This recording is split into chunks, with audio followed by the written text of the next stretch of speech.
আল্লাহ স্পষ্ট বলছে কে কার খাবার হবে, অর্থাৎ কাকে কে খাবে, কোথায় খাবে, কত পরিমাণে খাবে, কে বলতে পারবে? জি না, বলতে পারবে না, বলা সম্ভব নয়, বলা সম্ভব নয়।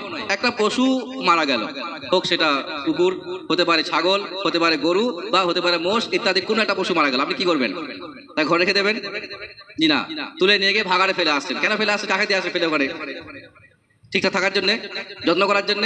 জি না, সেখানে ফেলে আসছেন যাতে করে সেটাকে অন্যান্য প্রাণীরা খেতে পারে। তা আপনি কি মনে করলেন এটা খাচ্ছে কে? মৃত্যুর পরে খাচ্ছে, খাচ্ছে তো কেউ, কারো তো খাবার করে দিয়ে আপনি, কুকুরে খাচ্ছে, শিয়ালে খেতে পারে, অন্যান্য প্রাণী খেতে পারে, পোকামাকড়ে খেতে পারে, যে কেউ খাচ্ছে।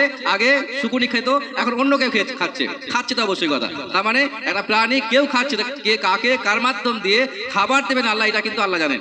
অতএব কে খাবার হবে আর কে খাবে, কে খাদ্য বস্তু হবে আর কে খানেওয়ালা হবে, এই সম্পূর্ণ লিস্ট কোথায় আছে? আল্লাহ রাব্বুল আলামিনের কাছে আছে।